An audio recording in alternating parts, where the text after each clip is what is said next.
अस्सलाम वालेकुम नाज़रीन, तमाम तर हजरात को वेलकम है जी हमारे प्रोग्राम में। प्रोग्राम का नाम माई करियर।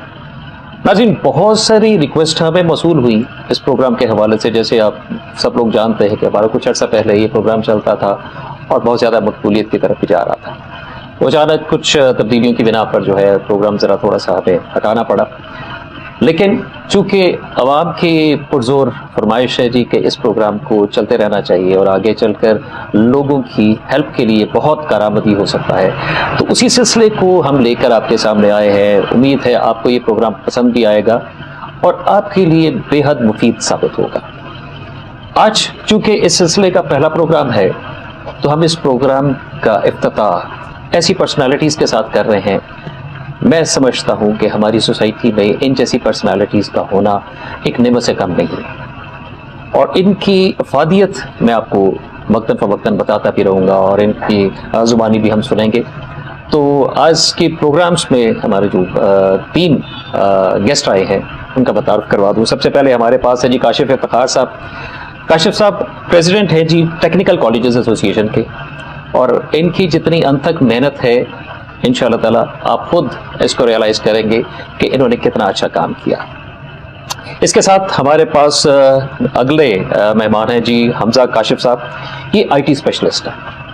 आईटी से जितनी भी रिलेटेड हमारे पास प्रॉब्लम्स आ रही हैं इस वक्त, पाकिस्तान से रिलेटेड, पाकिस्तान से बाहर भी, हम लोग इंशाअल्लाह ताला उनको डिस्कस भी करेंगे और सलूशन की तरफ लेकर जाएंगे कि हम लोग अगर अपना करियर बनाना चाहते हैं तो हमें किस कदर इसकी ज़रूरत होगी। तो इंशाअल्लाह ताला हमजा साहब हमें गाइड भी करेंगे। आए आज सबसे पहले जो सवाल है वो काशिफ इफ्तिखार साहब से करते हैं। काशिफ साहब वेलकम जी आपका प्रोग्राम में। शुक्रिया जी, बहुत बहुत शुक्रिया आपने। सर, हमारे पाकिस्तान में सबसे बड़ा मसला करियर का है जी। तालीमात बहुत सारी हैं, हम बहुत सारी चीज़ें सीखना चाहते हैं, लेकिन अभी तक वही रवायती सिस्टम चल रहा है। आईटी से रिलेटेड बहुत सारे हमारे यहाँ पे शोबे ऐसे हैं कि जो बिल्कुल अब एमएस ऑफिस करवा देंगे तो कहेंगे जी it's the part of the IT, लेकिन हकीकत में वो आप भी जानते हैं और हमें भी पता है कि ऐसा है नहीं। तो आप इस सिलसिले में ज़रा थोड़ा सा रोशनी डालेंगे, हमारे नाज़रीन को बताएंगे कि किस तरीके से हमारी जो टेक्निकल एजुकेशन है वो रुख ले रही है और पाकिस्तान का सर्वाइवल किस तरीके से हम लोग बेहतर बना सकते हैं। जी शुक्रिया, आपने नदीम साहब मौका दिया। आपने बहुत अहम सवाल किया। इसके पीछे मैं बताता चलूँ कि मेरी जो कैरियर को 33 साल हो गए, 33 ईयर्स, और मैं वो बंदा हूँ जिसने पंजाब के अंदर आज से 33 साल पहले, लाइक 91, 92, 93 में ऑलमोस्ट मैंने इसको इंट्रोड्यूस किया था, स्किल्स को, कि स्किल्स जो हैं वो कितनी अहमियत की हामिल है। अब तो बहरहाल बच्चे को पता लग गया कि स्किल्स क्या हैं। इसके पीछे एक पूरा एक मैकेनिज्म है, एक सिनेरियो है जो समझना पड़ेगा। जी जी, एक्चुअली हमारा सिस्टम एक तब्दीली मांगता है स्कूल से, स्कूल एजुकेशन से। बिल्कुल, उसमें बहुत ज़्यादा हमें रेवोल्यूशनरी चेंज चाहिए, लाइक कि एक रटा सिस्टम जो कि ख़त्म हो चुका है दुनिया में, जिसका कोई वजूद नहीं है, वो उसका वजूद हमारे पाकिस्तान में है, वो हम उसके तहत चलते हैं। एक तो ये। दूसरा, अब इस वक्त जो फ्यूचर है वो आईटी के साथ मुंसलिक हो चुका है। आईटी का मतलब एक इतनी बड़ी दुनिया है, जैसे एक दरख्त की शाखें जिसको आप और हम गिन नहीं सकते, सब पत्तों को गिन नहीं सकते, इतना वे है। अब अगला सवाल आएगा कि क्या चीज़ है जो बूम कर रही है, वो भी मैं आपको बताऊंगा। एक है कन्वेंशनल स्टडीज़, एक है हमारी ये टेक्निकल स्टडीज़। तो जो टेक्निकल स्टडीज़ हैं जिसमें हुनर है, जिसको हम डील करते हैं, टेक्निकल एजुकेशन है, आईटी है, ये हमारे सेक्टर है। ये पूरी दुनिया में इस वक्त इसका समझ लें कि एक शॉर्ट टर्म मेथड है। मतलब एक तरफ आपकी पढ़ाई 16 साल की और दूसरी तरफ अगर आप कंपेयर करें स्किल से, तो अब वो टाइम यकीनन आ चुका है। मतलब मैं ये नहीं कह रहा कि डिग्रीज नहीं लेनी चाहिए, आप फर्स्ट ऑफ ऑल एक अपनी पढ़ाई को मुकम्मल करें, लेकिन इसके साथ आप अपनी स्किल्स को फोकस करें, क्योंकि एक शॉर्ट टर्म मेथड है, एक शॉर्ट टर्म है जिसके अंदर आप मुख्तसर वक्त में मैक्सिमम आउटपुट हासिल कर सकते हैं। लाइक अब इस वक्त जो पिछले साल था वो हमारा जीडीपी था 1%, अब वो 3% पे आ चुका है आईटी के हवाले। अभी भी कम है, अभी भी कम। मतलब मैं ये सोचता हूँ कि दैट शुड बी मिनिमम 20%। ऐसे हमारे हमसाया मुल्क हैं, श्रीलंका हमसे बहुत आगे चला गया है, तो हमें अपनी स्किल्स को प्रमोट करना है। मैक्सिमम नौजवान इस चीज़ को समझें कि स्किल्स के बगैर फ्यूचर में गुजारा नहीं है। और जब आप यकीन करें कि हमारी आईटी की दुनिया में इस वक्त हम लोग पूरी दुनिया में 3rd पोजीशन पे हैं, फ्रीलांसिंग में 3rd पोजीशन में है पाकिस्तान, और 107 मुल्कों में से 88 नंबर पे हम लोग फॉल करते हैं रिसोर्सेज के हवाले से। मतलब रिसोर्सेज आपके मुल्क में है नहीं, लेकिन टैलेंट मौजूद है। अब वो टैलेंट को अगर आप रिसोर्सेज दे दें तो आपका मुल्क का जीडीपी आईटीपी एक बहुत बड़ा अहम किरदार इख्तियार कर सकता है, और वो एड ऑन हो सकता है। और जब वो एड ऑन होगा तो अल्टीमेटली हमारे मुल्क के पाकिस्तान का फायदा है, क्योंकि हम जो कुछ भी कर रहे हैं अपने मुल्क के लिए कर रहे हैं, और मुझे कंसर्न है अपने मुल्क के पाकिस्तान के साथ, और हमें हमारे मुल्क के जो एसेट हैं, जो हमारे नौजवान हैं, उनके साथ। तो अब देखें ना, एक और चीज़ है कि डिग्रीज लोग लेते हैं, वो इतने पैसे भी खर्च करते हैं, लेकिन अल्टीमेटली उनको क्या करना पड़ता है, उनको इंटर्नशिप्स ढूंढनी पड़ती हैं। वो इंटर्नशिप में जाकर जब तक वो कुछ माह इंटर्नशिप नहीं करते, उनको हमारे एक सिस्टम का, हमारा कल्चर है मुल्क का, कि वो उनको थोड़ा सा कहते हैं ना आसान लफ्जों में कि थोड़ा रगड़ा लगता है। तो उसको वो निकालने के लिए, क्योंकि थ्योरेटिकल बेस्ड है हमारी डिग्रीज, मैं समझता हूँ उनको भी जैसे स्कूल को चेंज चाहिए, डिग्रीज को भी चेंज चाहिए कि प्रैक्टिकल बेस्ड है। अब वो स्किल्स एक वाहिद जरिया है जो उनको प्योरली प्रैक्टिकल बेस बनाता है, हैंड्स ऑन ट्रेनिंग पे लाता है। और फिर जब वो फ्रीलांसिंग करते हैं तो गोरा ये नहीं पूछता कि तुम्हारे पास डिग्री क्या है, वो कहता है तुम्हें आता क्या है, मुझे करके दिखाओ। तो वो जब करके दिखाते हैं तो आज देखें कितने नौजवान माशाल्लाह रोजगार मतलब अपनी मदद के आपके तहत चल रहे हैं। अच्छा काश साहब, एक और छोटी सी बात है कि जैसे हमारे पाकिस्तान का फाइनेंशियल प्रॉब्लम्स बहुत सारे, देखिए हर बंदा अपनी अपनी दौड़ में लगा हुआ जी, लोगों के पास इतने रिसोर्सेस नहीं है कि वो हैवी फी मतलब अफोर्ड कर सके जी। उस सिलसिले में मैंने सुना यही था कि आपकी बहुत कंट्रीब्यूशन है, बहुत ज़्यादा सोसाइटी में ऐसे काम कर रहे हैं कि ताकि कम से कम जिसके रिसोर्सेज हैं वो भी फ़ायदा हासिल कर सकता है आपके एसोसिएशन के थ्रू, आपके कॉलेजेस के थ्रू, टेक्निकल एजुकेशन के हवाले से। सर देखिए, टेक्निकल एजुकेशन इतनी महंगी एजुकेशन नहीं है, ये मैं आपको क्लियर बताऊं। ओके, मेरी एसोसिएशन में जितने भी हमारे मेंबर्स हैं और तमाम आईटी कॉलेजेस हमारे पास आते हैं मेरे पास, तो मैं सबका वकील हूँ और मैं ऑन रिकॉर्ड कह रहा हूँ कि ऐसा नहीं है कि ये एजुकेशन बहुत महंगी है। दिस इज ट्रू, ये ग्राउंड रियलिटी की बात कर रहा हूँ। फिर जाहिर है कुछ कोर्सेज ऐसे हैं जिनके टीचर एक्सपेंसिव है, तो अगर वो एक्सपेंसिव भी हैं तो वो इतने एक्सपेंसिव नहीं है जितनी की यूनिवर्सिटी की डिग्री है। ऐसे ही ये भी बात क्लियर, बिल्कुल ठीक है। और फिर गवर्नमेंट भी कुछ इनिशिएटिव अब अच्छे ले रही है, मैं समझता हूँ। वैसे तो किसी भी गवर्नमेंट ने एजुकेशन को तरजीह नहीं दी। अब बजट को देख लें तो बजट बोलेगा कि अगर तरजीह हाथ में है तो वो बजट बताता है कि ये चीज इतनी, मतलब आपको बजट दे दिया, ठीक है, तो वो एक अलग बहस है। लेकिन बहरहाल अब कुछ ऐसे कोर्सेज हैं जैसे आपका गवर्नमेंट कर रही है, प्रोग्राम चला रही है, और अभी PITB भी प्रोग्राम चलाने लगा है। मैं उनको अप्रिशिएट करता हूँ। तो उन्होंने हमें बुलाया भी, हमने बैठ के चीज़ को डिस्कस भी किया, और एक मीटिंग हुई कि किस तरह हम नौजवानों को फैसिलिटेट करें, और वो एक बिल्कुल जीरो बजट में मतलब होगा, तो वो भी अच्छी बात है। फिर हम भी वो कोर्सेज करवाते हैं, ज़ाहिर है, और प्राइवेट सेक्टर को ये लोग इन्वॉल्व करते हैं क्योंकि प्राइवेट सेक्टर के पास रिसोर्सेज हैं और बेस्ट रिसोर्सेज है, वो इन्वेस्ट करते हैं। तो वो करके और एक कोलैबोरेशन हो जाए गवर्नमेंट के साथ मिलके, जो है वो फंड्स दें और बच्चों को फैसिलिटेट किया जाए। ये बहुत अच्छा एक जो है वो प्लेटफॉर्म है जिसको यूज़ कर रहे हैं और बच्चे फैसिलिटेट होंगे। नाज़रीन, ये बहुत मुफीद उन्होंने बात बताई है राना साहब ने कि हमारे पास क्वालिफिकेशन लाजमी होनी चाहिए, लेकिन हमारे बहुत सारे इंस्टीट्यूट्स ऐसे हैं जो कि सही मायनों में क्वालिफिकेशन तो दे रहे हैं लेकिन एजुकेशन नहीं दे रहे। उसकी एक छोटी सी मिसाल आपको मैं यहाँ पे दूंगा, और काशिफ साहब भी और अंस साहब भी जो है उसको सेकंड करेंगे। वजह ये है कि हमारे यहाँ पे ChatGPT जो आया, इसको कहा जी कि ओ हो ये तो बहुत बड़ा नुकसान आ गया जी। नुकसान और फ़ायदा हमने खुद निकालना। हमारे यहाँ पे करते क्या है जी कि मैंने तो ये काम करना है, ChatGPT ये मुझे करके दे दो, और ChatGPT ने तो आपको करके दे दिया, तो क्या 100% वो करेक्ट है? कंप्यूटर लैंग्वेज है ना, तो उसमें एक्यूरेसी 100% नहीं हो सकती। उसके लिए जैसे राणा साहब ने भी बताया है कि आपके पास क्वालिफिकेशन, आपके पास एजुकेशन होना चाहिए। जैसे कि हमारे पास लैंग्वेजेस हैं मुख्तलिफ किस्म की, अगर ये लैंग्वेजेस हम नहीं जानेंगे तो टेक्निकल एजुकेशन को कैसे हम समझ सकते हैं? जो कंप्यूटर लैंग्वेजेस हैं उसको हम समझने से कासिर हैं। तो इसी चीज़ को आगे हम लेकर चलते हैं। हमजा साहब की तरफ, हमजा हमें बताएंगे जी, आईटी स्पेशलिस्ट हैं और इस फील्ड में कौन कौन सी चीज़ें शामिल हैं, कौन कौन से ऐसे करियर काउंसलिंग के लिए हमारे पास दरवाजे खुले हैं कि हम अपने नौजवान के लिए ये रोशनी फैला सकें कि इस पे जाएं और जाके दुनिया तस्खीर करने के नित नए तरीके वज़ा करें। तो जवाब हमजा साहब से हम लोग लेते हैं। Thank you so much for inviting me. और सर आपका सवाल बड़ा अच्छा है और इसका मैं आपको इस तरह आंसर करूँगा कि there are many fields in this industry और इसको आप एक्सप्लोर करें। जिस तरह फॉर एग्जांपल अगर आप एक यंग स्टूडेंट को देखें, उसने देखना है कि यार उसके फाइनेंशियल क्राइटेरिया इस वक्त क्या जा रहे हैं। जिस तरह की महंगाई जा रही है, one can not afford a university right now.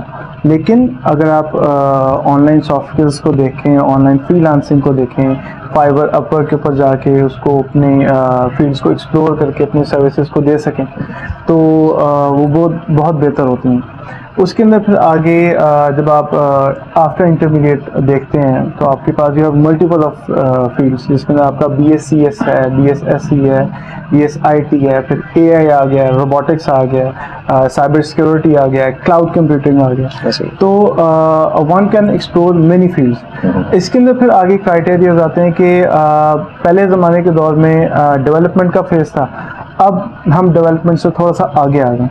पहले we had to have multiple fields of knowledges, जिस तरह पाइथन आ गया, PHP था, लारावेल था। अब वो सारा काम AI के ऊपर शिफ्ट हो गया, जिस तरह कि चैट GPT है। अब चैट GPT एक ऐसा टूल है जिसको आप मल्टीपल वेज से एक्सप्लोर कर सकते हैं, यूज़ कर सकते हैं। जिस तरह for example one can write an essay on that, but it can be used in code purposes as well. जिस तरह फॉर एग्जांपल एक यूनिवर्सिटी का स्टूडेंट है, उसको समझ नहीं आ रही, प्रोफेसर ने समझा तो दिया कि ये कोड का मतलब ये है, लेकिन उसको समझ नहीं आ रही कि मेरी गलती कहाँ पे है। अब वो चैट GPT के अंदर डाल के वो पूछ सकते हैं चैट GPT से कि यार मेरी गलती क्या है, मुझे टारगेट करो। उसके बाद फिर आपके आते हैं गूगल AI आता है। गूगल AI अब माशाल्लाह इतना एडवांस हो चुका है कि आप गूगल से पूछें यार where did I put my phone, तो आपको गूगल बताएगा आपने अपना फ़ोन यहाँ पर रखा है। तो ये वो टूल्स हैं जो आप रोज़मर्रा की ज़िंदगी में इस्तेमाल करके अपनी ज़िंदगी को आसान बना सकते हैं। इसके अंदर अब दो क्राइटेरियाज आते हैं। लोग कहते हैं यार AI आ गया तो हमारी जो है जॉब वो बहुत रिस्क पे आ गई। आई बैक टू डिफर। क्यों? क्योंकि एक अगर जॉब जाती है तो नई जॉब्स खुलती नहीं। एक दरवाज़ा अगर बंद होता है तो नए दरवाजे खुलते भी हैं। जैसे पुराने दौर के अंदर हेलीकॉप्टर होता था और हेलीकॉप्टर का ऑपरेटर होता था और कैमरा क्रू होता था, उसको ऑपरेट करता था कैमरास को। अब उसके ऑल्टरनेटिव ड्रोन्स आ गए हैं। अगर आपको ड्रोन उड़ाना आता है तो आप उस की जॉब को फुलफिल कर सकते हैं। इसी तरह चैट GPT हो गया, गूगल लेंस हो गया, गूगल AI हो गया, उसकी मदद से आप अपनी रोज़मर्रा ज़िंदगी को बड़ा आसान कर सकते हैं। अब इसके अंदर आगे टेक्नोलॉजीज़ के ऊपर अगर आप जाएं तो अमेज़ॉन इसके अंदर बड़ा आउटकम प्ले कर रहा है। जिस तरह ग्रोसरी स्टोर्स हैं, ग्रोसरी स्टोर्स के अंदर you have to have a big man power grocery store को रन करने के लिए। लेकिन अमेज़ॉन ने क्या किया कि अमेज़ॉन ने एक ओपन मार्केट दी है जिसके अंदर आप जाते हैं, चीज़ें लेते हैं, लेने के बाद अब उसको विदाउट स्कैनिंग आप चीज़ों को लेके चले जाते हैं, वो ऑटोमेटिकली आपकी चीज़ों को स्कैन करके आपके अमेज़ॉन के वॉलेट से पैसे काट लेगा।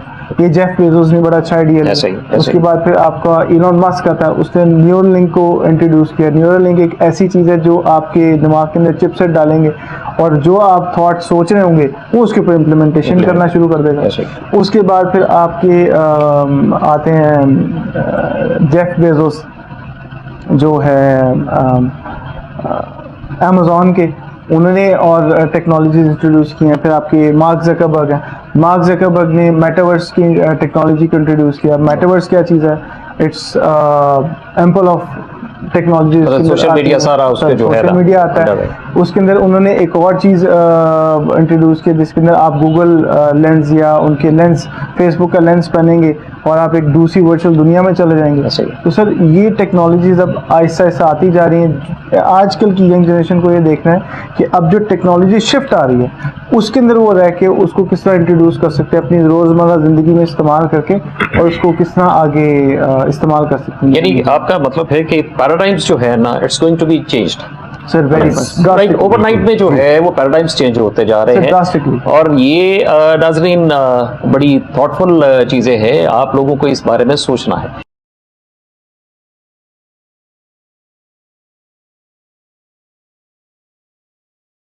आज अगर आप कोई टेक्नोलॉजी सीखते हैं तो जरूरी नहीं कि कल तक वही हो, लेकिन बेस वही रहेगी, क्योंकि बेस अगर आपको आती है तो उसके ऊपर एडवांसमेंट जो है वो हम लोग वो करते रहेंगे। अच्छा जी, इसके साथ एक मजेदार सा क्वेश्चन करते हैं हम लोग काशिफ साहब से। काशिफ साहब यकीनन इस बारे में बड़ा अच्छा ख्याल रखते हैं। काशिफ साहब, हमारे जितने भी नौजवान हैं जी यहाँ से टेक्निकल एजुकेशन लेते हैं जी। जैसे अभी हम हमजा से पूछ रहे थे, अमेज़न वाले उठा लेते हैं जी, तो फॉरेन कंट्रीज वाले उठा लेते हैं। जी। हमारे जो भी हम देखें, हम मेहनत करते हैं इतने ज्यादा, अपने जो है ना वो क्रीम पैदा करते हैं, तो वो आसानी से क्रीम उठा के ले जाते हैं। नाजरीन इस बारे में जानना चाहते हैं कि हम अपने एसेट्स को कैसे प्रिजर्व कर सकते हैं। ठीक है। अच्छा देखिए, इसमें दो पहलू हैं कि वो क्रीम ले जाते, आपने ये सवाल किया, जैसे ही तो अगर तो हमारी स्टेट जिसकी रिस्पॉन्सिबिलिटी है कि वो नौजवानों के लिए कुछ करें, तो वो तो कुछ भी नहीं है। इसका एक स्टेटमेंट है हमारे फाइनेंस मिनिस्टर साहब की, जो भी मैंने पिछले हफ्ते सुनी है। उन्होंने स्ट्रेट कहा, साफ लफ्जों में उन्होंने कहा, जी हमारे नौजवानों को जॉब्स की क्या जरूरत है। तो ये एक शॉकिंग थी बात। आगे उन्होंने जुमले को मुकम्मल कैसे किया, उन्होंने कहा जी उनको जॉब्स की जरूरत नहीं है। किसी साथी ने पूछा, उनको जॉब्स की जरूरत नहीं है, वो तो फ्रीलांसिंग कर रहे हैं। अच्छा, अब यहाँ पे सवाल आता है कि एक्चुअल तो गवर्नमेंट की जिम्मेदारी, स्टेट की जिम्मेदारी है कि हमारे नौजवान जो हमारे मुल्क का एसेट है, खासतौर पे आईटी की फील्ड के, क्योंकि अब दुनिया जैसे हमजा साहब ने बताया कि वो एआई में जा रही है। ये बहुत बड़ी एक ऐसी चेंज है कि आपको ये चंद सालों में, चंद साल, 3-4 साल में पूरी दुनिया तब्दील होती हुई नजर आएगी। ऐसे तो इसको हमें एक्सेप्ट करना पड़ेगा और ये ग्राउंड रियलिटी। अब वो कहते हैं फाइनेंस मिनिस्टर साहब के, जी उनको जॉब की क्या जरूरत है, वो तो फ्रीलांसिंग कर रहे हैं। अच्छा, अब जिम्मेदारी तो स्टेट की थी, अगर वो फ्रीलांसिंग कर रहे हैं तो रिसोर्सेज उनके अपने हैं, बिजली अपनी, लैपटॉप जाती, और हुनर भी उनका अपना। और उस हुनर को हासिल करने के लिए भी उन्होंने खर्चा किया और वो चीज़ सीखी और सीख के वो आगे आए। अब जाहिर है इसके अंदर तो एक इम्पॉर्टेंट सवाल ज़रूर आता है कि हुनर एक पढ़ा लिखा बंदा कर सकता है, लेकिन उसमें कोई ऐसा उतनी पढ़ाई नहीं रिक्वायर्ड है कि आप कहें जी जब तक कि वो एक पीएचडी नहीं करेगा या मास्टर्स नहीं करेगा वो कर नहीं सकता। ये इस तरह नहीं है बिल्कुल भी। ऐसे ऐसे बच्चे मैं जानता हूँ जिनका एक पढ़ाई में दिल नहीं लगा।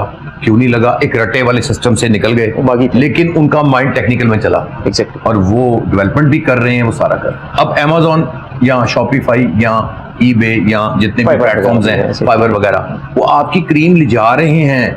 वो इसलिए ले जा रहे हैं कि नौजवानों को पता है कि यहाँ पर हमारा इसके बगैर चारा नहीं है। अब वो जॉब ढूंढता है, फर्ज करें उसको 50,000 की जॉब चाहिए, तो 50,000 के लिए कितनी तको करनी पड़ेगी। आपके मुल्क में डाउन साइजिंग हर कंपनी कर रही है, मुल्क के मौशी हालात आपके सामने, और पूरी दुनिया में ये सिस्टम चल रहा है। अमेरिका में रिसेशन डिक्लेयर हुआ है। अमेरिका के रिसेशन की एक और बहुत बड़ी वजह है, वो भी मैं आपको बताता हूँ कि फर्ज करें कि एक गोरा अपने पास कंपनी लॉन्च करता है, उसको चाहिए वहां पर 10 बंदे।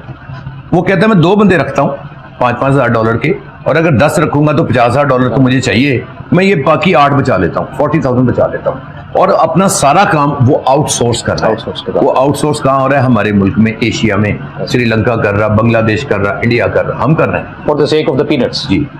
और वो कर रहा, अब वो क्या कर रहा सर, वो $5,000 में से 4,000 बचा रहा, और पाकिस्तान से समझ लें कि 1,000 में वो काम करवा रहा। पाकिस्तान में $1,000 का मतलब ऑलमोस्ट 2,80,000 कह लें, ठीक है जी। वो बहुत बड़ी अमाउंट है, एक 50,000 की नौकरी नहीं मिलती, ठीक है जी, और वहां से उसको काम करके, जो कि गोरा या बाहर की दुनिया में या इंटरनेट की दुनिया या फ्रीलांसिंग की दुनिया ये नहीं पूछ रही कि आपके पास डिग्री क्या है। वो कहती भाई ये काम है, काम चाहिए, ना लंबा सवाल तो ना लंबा जवाब। बिल्कुल। आता है तो करके दे दो और डॉलर ले लो, और अगर और आपका जीडीपी बढ़ता है, डॉलर आपके मुल्क में आता है, तो देखिए ना एक कितनी खूबसूरत चीज है कि अगर आप ये कहें कि जी वो अमेजोन ले जाता है, तो फिर वो अमेजोन लेके जाता है ना सर, क्योंकि वो पैसे देता है तो वो ले जाता है।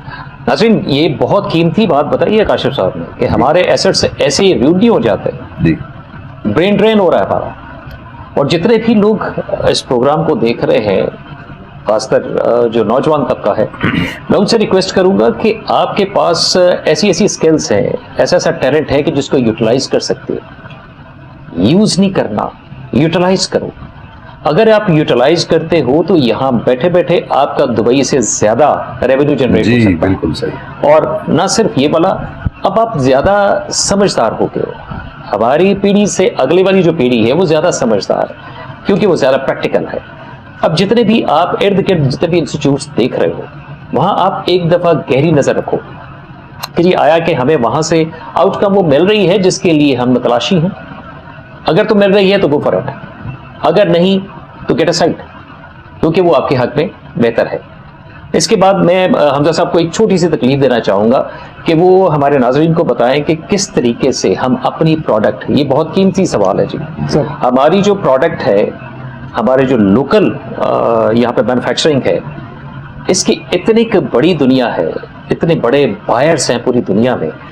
हम यही वाले चैट जीपीटी, हम आईटी को, हम एआई को यूज करके अपनी प्रोडक्ट को कैसे दुनिया में रोशनास करवा सकते हैं कि भाई ये हमारी प्रोडक्ट है जिसको दुनिया नहीं जानती।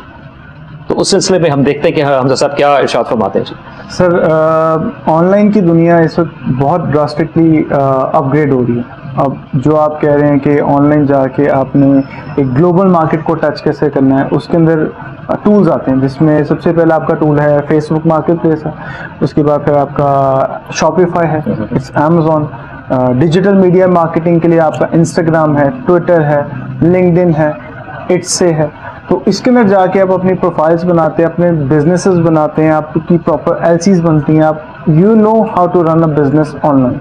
अब फॉर एग्जांपल एक वेंडर वो कहता है यार I want to sell this product on online market, तो आप उसका शॉपिफाई का स्टोर बना सकते हैं। उसके बाद फिर आप अमेजोन पे जाके उसको लिस्ट कर सकते हैं। अब अमेजोन की लिस्टिंग के अंदर वन शुड नो कि उसकी क्या क्राइटेरियाज हैं। अब बड़े लोग इस चीज़ को नज़रअंदाज कर देते हैं और उसकी शर्तों को सही तरह पढ़ नहीं पाते और फिर अपना अमेजोन का अकाउंट बैन करवा देते हैं। अगर एक बंदा इस चीज़ को अच्छी तरह समझ के, अमेजोन को समझ के, इसको कस्टमर को समझे, तो वो बड़ा अच्छा बिजनेस लेके चल सकता है, बिजनेस को आगे डेवलप करके लेके चल सकता है। सर, मार्केटिंग के लिए इस वक्त फेसबुक बहुत चल रहा है, इंस्टाग्राम बहुत चल रहा है, इस वक्त टिकटॉक बहुत आगे चल रहा है। अगर आप टिकटॉक पे if you know how to market audience on TikTok, तो सर आप you can do wonders with that. Exactly.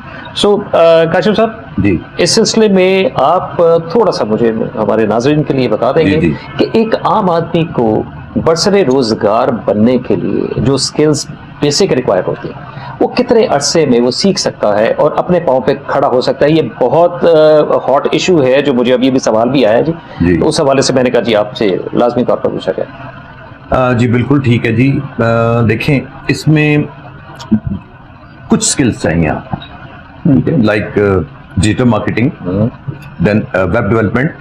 मैं बड़े आसान लफ्ज़ों में अपने नौजवानों को एक चीज़ समझाता हूँ कि फ्यूचर में इतना ज़्यादा तब्दील हो जाना है, बल्कि हो चुका है, इसका आगाज़ हो चुका है। ठीक है कि आपका फ़र्ज़ करें आपको एक शॉप चाहिए, आपको कितने लाख चाहिए, उसका रेंट आपने देना, फिर आपने स्टाफ रखना, फिर आपने उसके अंदर अपनी प्रोडक्ट्स को डालना, फिर आपने टैक्सेस को डील करना, फिर आपने होर्डिंग बोर्ड्स को डील करना। ये सारी चीज़ें जो जुड़ी हुई एक बिजनेस के साथ। अच्छा, अब वेब पेज समझ लें, एक इंटरनेट की शॉप है, उसकी दुकान है, बिल्कुल ठीक है जी। वो क्या करता है, आपका एक स्टोर है, ठीक है, वो आपके स्टोर से कोलैबोरेट करके पिक्चर्स लगाता है और उसको सेल आउट करता है, यानी ड्रॉप शिपिंग करता है, आपका सामान उधर भेजता, ठीक है जी, अपने पैसे लेता और साइड पे हो जाता, ठीक है। ऐसा भी काम है जो विदाउट इन्वेस्टमेंट है। बिल्कुल। जब आपको समझ आ गया फिर आप इन्वेस्टमेंट भी कर लें। बिल्कुल ऐसा। तो इतना ज्यादा मतलब प्लेटफॉर्म्स हैं जिसमें सबसे ज्यादा आपका डिजिटल मार्केटिंग, फिर आपकी ऑनलाइन अर्निंग जिसमें फाइवर वगैरह और आपका अपवर्क्स वगैरह और बहुत सारे इसके 2-4 प्लेटफॉर्म 10-15 प्लेटफॉर्म हैं जो बड़े रिनाउंड है। तो इसके बाद आप वेब को सीख लें, फिर आप वेब सीखेंगे तो एसईओ को सीखें, सर्च इंजन ऑप्टिमाइजेशन, ताकि सर्च हो तो सबसे आपके ऊपर नाम आए। ज़ाहिर है गेम है, पूरी दुनिया चल रही है, तो आपने रैंकिंग में ऊपर आना है, अच्छा काम करें, रैंक ऊपर बढ़ाएं। तो अमेजोन को सीख लें। मतलब अब ये कोर्सेज जो होते हैं ये 3-3, 4-4, 5-5 माह के कोर्सेज हैं। तो समझ लें कि एक आप अगर स्टेप बाय स्टेप भी चलें तो वेब सीख लिया तो आप अपने काम स्टार्ट कर लेंगे। ठीक है। फिर आप एक स्टेप अप कर लें। आप स्टेप अप करके क्या करें, आप डिजिटल मार्केटिंग की तरफ आएं, आप फ्रीलांसिंग की तरफ आएं, 2-3-4 माह का ये कर लें, फिर उसके बाद आप 2-3 माह का अमेजोन कर लें, और वो करके आप स्टेप बाय स्टेप जब ऊपर जाएंगे वो 2 काम करेगी चीज। एक, आपकी अर्निंग बढ़ती जाएगी क्योंकि आपने चीजों को ऐड ऑन कर लिया, आपने प्रोडक्ट्स को अपने अंदर ऐड ऑन कर लिया कि मुझे ये भी आते हैं, स्किल्स ये भी आते हैं। तो आपकी जो इनकम है वो जनरेट हुई, और फिर वो जनरेट हुई पहले, फिर वो बढ़ती गई, और बढ़ने के बाद आप अपने घर के खुद मुख्तार पर के। अब यकीन करें कि हमारे नौजवानों में इतना टैलेंट है, मैं ऐसे बच्चे जानता हूं जिन्होंने मतलब इंटरमीडिएट किया हुआ है, but they are doing very well, very wonderful job. वो काम कर रहे हैं, उनकी अर्निंग देखें आप, उनका लैपटॉप देखें, और उसका फिर जो आपकी ट्रांजैक्शंस हैं आप वो देखें, आप हैरान हो जाएंगे। ऐसे ही। तो मतलब वो चंद सालों में शायद वो काम कर जाएं जो एक रवायती निज़ाम जो हमारा चल रहा था उसको देखते हुए बहुत टाइम लगता था। अगर किसी ने 10 साल में जो काम किया, तो आज के नौजवान अगर इस ट्रैक पे चलते हैं जो हम दे रहे हैं, जो हम लोग मतलब सिखाते भी हैं, ट्रेन भी करते हैं, तो वो 1-2 सालों में वो काम कर लेगा, इतनी इनकम जनरेट कर लेगा जो कि दूसरे ने 10 सालों में की। तो इतना फास्ट ट्रैवलिंग है, क्योंकि एक बात मेरे नौजवानों को समझनी है कि आईटी की फील्ड में इसकी रफ्तार तेज है। ठीक है, ये रफ्तार है इसका, इसकी एक स्पीड है, इसका एक मैकेनिज्म है, इसका एक मिजाज है, उस मिजाज को समझें। एक तो ये मेरी मैसेज है कि उस रफ्तार से चलें, उसके साथ भागें। और दूसरा, ऑनलाइन की दुनिया, इंटरनेट की दुनिया, और ये 2 चीजें डिमांड करती है। एक थोड़ा सब्र, पेशेंस, और दूसरा एक तसलसल, रेगुलरिटी से काम करते रहें, यानी हार नहीं माननी। शुरू में थोड़ी स्लो होती है, लेकिन आफ्टर सम मंथ्स, मैंने हिस्ट्री देखी है, मैंने वो बच्चे देखे हैं जो काम कर रहे हैं, और मैं ग्राउंड रियलिटी की बात कर रहा हूँ कि ये इतना फ्रूटफुल है कि आपकी सोच नहीं है। फिर आपके जब पैर जम जाते हैं तो उसके बाद फिर वो एक सिलसिला ऐसा है कि जो कि चलता है। और मैं इसके लिए एक जुमला बोलता होता हूँ जो हमारे इंस्टीट्यूशन का भी स्लोगन है, be your own boss, you need no boss, you need zero investment. आपको किराया देना है ना कुछ और है, डोमेन है आपका, समझ लें किराया है, डोमेन है, बहुत खूबसूरत बात है आपका किराया, तो वो बस चल रहा है, और बाकी आप उसकी परसेंटेज लेंगे ना नदीम साहब, तो वो क्या होगी, वो 1% भी नहीं होनी उस इन्वेस्टमेंट की जो आप सोचते हैं कि मैं एक स्टोर बनाऊं। एग्जैक्टली ग्रोसरी स्टोर बना लें, देखें कितनी इन्वेस्टमेंट रिक्वायर्ड है, और आप इंटरनेट पे ग्रोसरी स्टोर बनाएं, उसके अंदर आप उसको सेल आउट करें, आप प्लाजा के मालिक बन जाए, ड्रॉप शिपिंग को फॉलो करें। बड़ी खूबसूरत बात की है काशिफ साहब ने कि G B your own boss. अगर ये स्लोगन के ऊपर आपको सिर्फ फोकस करना पड़े ना 2 मिनट के लिए, आप फोकस कर लो, जो हमारे प्रोग्राम का थीम भी है ना, वो आपको 100% समझ आ जाएगी कि बी योर ओन बॉस का मतलब क्या है। आप किसी के आगे हाथ नहीं फैलाते हो, आपने वो काम करना है जो बादशाह करते हैं, शहंशाह करते हैं। अगर आप अपनी सल्तनत बनाना चाहते हो तो जैसे अभी काशिफ साहब ने और अफजल साहब ने आपको बताया है कि ऑनलाइन स्टोर बना लो। आपको जरूरत नहीं है बड़े बड़े प्लाजास खरीदने की, आपको उस दौलत के लिए सर्च आउट नहीं करना पड़ेगा कि जी मुझे करोड़ों चाहिए, मुझे अरबों चाहिए। यहाँ फ्री ऑफ कॉस्ट आपको वो तमाम तर सारी चीजें मिल रही हैं कि जो एक आप ड्रीम आउट कर सकते हो। तो इस सिलसिले में मैं राणा साहब ने एक बहुत अच्छी बात लपेट के आपको बता दी है कि आपकी जो बेस है that starts from the matriculation. Matric में जब आप आते हैं तो अपने बच्चे के ऊपर प्रेशर मत डालें कि जो तुमने डॉक्टर बनना है, इंजीनियर बनना है। हमारे कई ऐसे बच्चे हैं जिनका टेक्निकल माइंड होता है, हम उसे रोक देते हैं कि नहीं मोबाइल नहीं यूज करना, कंप्यूटर पे बैठा रहता है 24 घंटे, जो कि गलत है। आप ये देखें, उनका माइंडसेट चेक करें कि किस तरीके से हम उन्हें आगे लेकर जा सकते हैं। हम बहुत सारे ऐसे काम कर जाते हैं कि जो हमें नहीं करने चाहिए। मसलन मेरे कई ऐसे जानने वाले हैं जिन्होंने अपने बच्चों को इस लाइन पर लगाया कि नहीं जी आपने बायो पढ़नी है, उसका इंटरेस्ट था कंप्यूटर साइंसेस में। अब वो अगर आप उससे बाय कंपल्शन बायो में धकेलेंगे तो वहां पे भी सॉफ्टवेयर ढूंढेगा, नतीजा वो सही डॉक्टर नहीं बन सकेगा। आप ये देखें कि उसका टेक्निकल माइंड है तो कितना शार्प हो सकता है आने वाली जिंदगी में। तो लिहाजा मेरे आपसे तमाम तरह से रिक्वेस्ट है कि जितने भी बच्चे जो पढ़ने वाले हैं, मैट्रिक के बाद इंटर आते हैं, तो इंटर अपनी लाइन एक रखें, क्योंकि बेटे हमने फोकस करना होता है एक ऐसी लाइन को जो हमने करियर के तौर पर अपनाना होता है। जिगजैग जाके आप अपनी मंजिल मकसूद तक नहीं पहुंच सकते, हमेशा याद रखें। अगर आपने बैंकर बनना है तो मेडिकल साइंसेस पढ़ के आप बैंकर नहीं बन सकते। इसी तरह आपने फोकस करना होता है कि जी हमारा एक्चुअल नस्बुल-ऐन है क्या, हमने किस तरीके से वहां तक पहुंचना है। तो एक आखिर में काशिफ साहब जी आपसे एक छोटा सा और हमारी please। जितनी भी आवाम है वो अक्सर मेरे पास क्वेश्चंस आते हैं जी, तो ऑनलाइन वो पूछते होता है कि जी हमें कितना का फायदा हो सकता है, हम आपके अगर हवाले से जाते हैं तो हमने बहुत सारी ऐसी जिसको कहते हैं ना सल्तनत कायम रखी हुई है कि जिसके जितने भी अवाम में बाशिंदे हैं वो इस साइड पे जाना चाहते हैं। तो क्या ऐसा आपने कुछ को मुख्तस किया हुआ है कि कोई अगर कोई ऐसा बंदा है कि जो डिजर्विंग है तो उसके लिए आपकी एसोसिएशन कोई काम कर रही है? जी बिल्कुल जी, जो डिजर्विंग हैं और एक्चुअली हमने MOUs भी किए हैं और मज़ीद भी हम करेंगे। उसके लिए हमने ऐसे बच्चे और ऐसे अदारे जो अफोर्ड नहीं कर सकते उनके लिए बहुत अच्छा रिलीफ दिया हुआ है। बिल्कुल, ये आपका बहुत अच्छा सवाल है। तो ये नहीं ऐसा कि एक हमने क्राइटेरिया फिट किया हुआ है कि जी ऐसा ही है। जो डिजर्विंग आते हैं हमारे किसी भी एसोसिएशन के इंस्टीट्यूशंस में हमारे पास भी आते हैं, तो हम उनको बहुत ज़्यादा रिलीफ देते हैं जी, ताकि वो अपनी जो है वो रोज़गार को उसका कोई ज़रिया बन सके। क्योंकि देखें ये एक मिशन है। बिल्कुल, एटलीस्ट जब मैं इस एसोसिएशन का प्रेसिडेंट बन रहा था तो मैं एक मिशन के साथ आया था कि ये सबके लिए प्लेटफॉर्म है। और हमारे ज़ाती जो हमारा अपना इंस्टीट्यूशन है उसमें तो हम लोग यकीनन इस चीज़ को बहुत ज़्यादा फॉलो करते हैं। इस चीज़ का और तो जी मैं हमारी भी गवाह एसोसिएशन हूं। भी हमारे साथ है। मैं इस तमाम चीज़ मेंबर का लाजमी तौर पर नाजरीन मैं गवाह हूँ सबसे पहला कि जो काशिफ साहब की इंस्टीट्यूशन है मुख्तलिफ किस्म के है जी, उधर बहुत ज़्यादा हेल्प दी जाती है ऐसे लोगों को जो डिज़र्व करता है जी।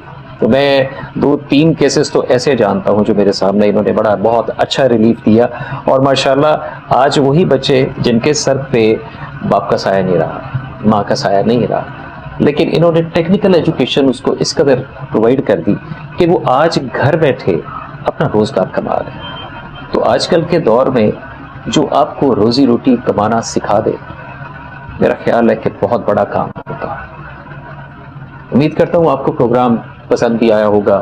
आपके बहुत सारे सवाल होंगे जिनके जवाब आप तक नहीं भी पहुंच, बहुत सारे लोगों को जवाब मिल भी गए होंगे, क्योंकि हमारे पास एक लिमिटेड टाइम होता है जिसमें हमने आप तक इन्फॉर्मेशन पहुंचाना होती है। कोशिश हमारी यही होती है कि एक लिमिटेड टाइम में आप तक वो तमाम तर सारी चीज़ें हम प्रोवाइड करते हैं। तो इंशाअल्लाह ताला वक्तन फ़वक्तन आप तक हम मुख्तलिफ प्रोग्राम्स लेके आते रहेंगे, जिसमें मैं अपने पूरी कौम के नौजवानों को मुख्तलिफ किस्म के करियर्स कैसे हम चूज़ कर सकते हैं, कैसे सेलेक्ट कर सकते हैं, और पाकिस्तान का एक मोतबर शहरी बन सकते हैं, मुफीद शहरी बन सकते हैं। इंशाअल्लाह ताला उम्मीद है आपको ये प्रोग्राम पसंद आया होगा। अपनी आरा से हमें ज़रूर नवाजिएगा। इसके साथ मैं अपने तमाम तर मेहमानान गिरामी जनाब राना अंसर साहब हैं, काशिफ इफ्तिखार साहब हैं, हमजा काशिफ साहब हैं जी, बहुत बहुत शुक्रिया सर, आपने बहुत इंफॉर्मेशन हमें दी है जिसकी वजह से हम लोग बहुत अच्छी चीज़ें सीख पाए हैं। आपका बहुत बहुत शुक्रिया जी। Thank you sir. अच्छा नाज़रीन, इसके साथ ही मैं इजाज़त आपसे चाहूँगा। इंशाअल्लाह ताला अगले प्रोग्राम में आपसे फिर मुलाकात होगी। अपना ख्याल रखिएगा, इजाज़त दें, अल्लाह हाफ़िज़।